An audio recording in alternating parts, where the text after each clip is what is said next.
Hey y'all, let's talk about herbal magic.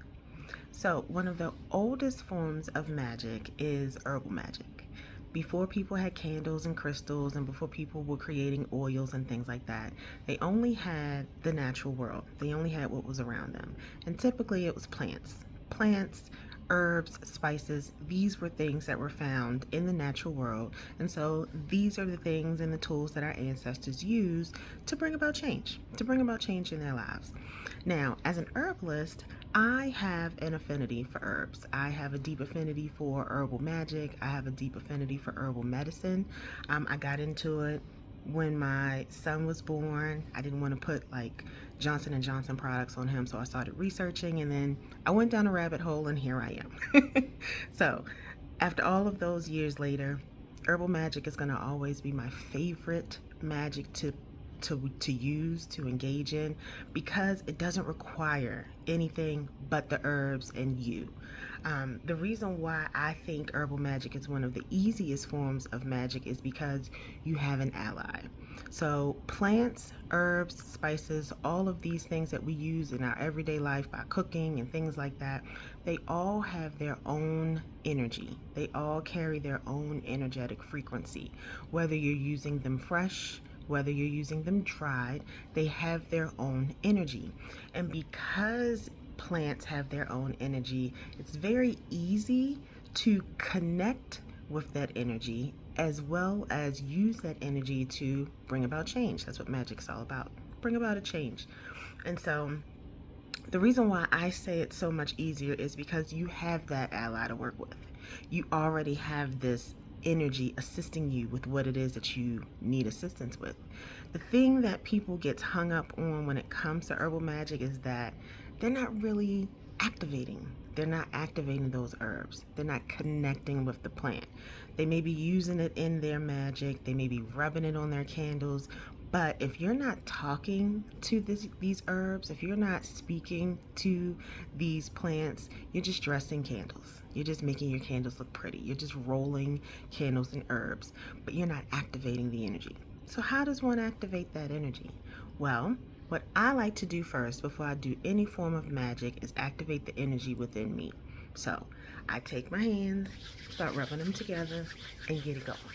I start feeling that energy build up in my hands. You can clap, you can snap, whatever you do to start activating the chakras, your hand chakras, so you can start building up the energy. Once you do that, then you want to grab the herb that you're going to be working with. So I have here a little jasmine. Not a little, it's a lot in there. But I have some jasmine in here. What I like to do first is take some in my hands and squeeze them. Squeeze it in my hands. Rub it together. Feel the energy. Connect.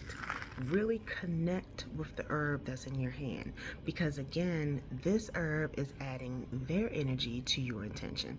This herb is your ally.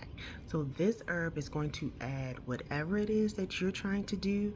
They're going to add their frequency to your work. So you want to activate it. You want to rub it. You want to speak to it. You want to thank it. You want to start talking to these herbs. You want to say, I'm so grateful that you are choosing to be a part of this working for me. I am using this working for XYZ. Please lend your energy to this spell, and actually continue to speak your intentions over these herbs, over your work. Because they are your plant ally, once you have them activated, you can use them in your workings.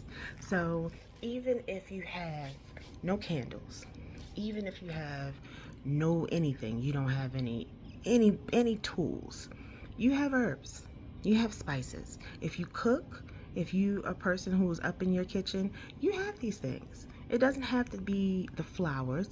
You can use basil, you can use oregano, you can use whatever you have on hand. And if you don't have seasonings, you can go to the dollar store, grab a few, and you can use those. But it's the easiest form of magic because it's the most natural. It's the most natural in nature. So if you are beginning magic and don't really know where to start, I highly suggest starting with herbs because you already have them. You have them in your cabinet. Grab them up, create things that you want to bring into your life Find the herbs that correspond with what you're trying to do and start working with them. Bring them into your energetic frequency, connect with them, use them in your magic. I also highly recommend that you get some sort of Herbal Magic compendium, which is like a full book of all of the botanicals inside. So you can try Scott Cunningham's The Encyclopedia of Magical Herbs. You can, if you want a little bit more of a advanced book, you can try Paul Barrow's The Herbal Magic Compendium. But get you an Herbal Magic book so that you can learn about the herbs, start to connect with the herbs, and use them in your magical workings. Till next time.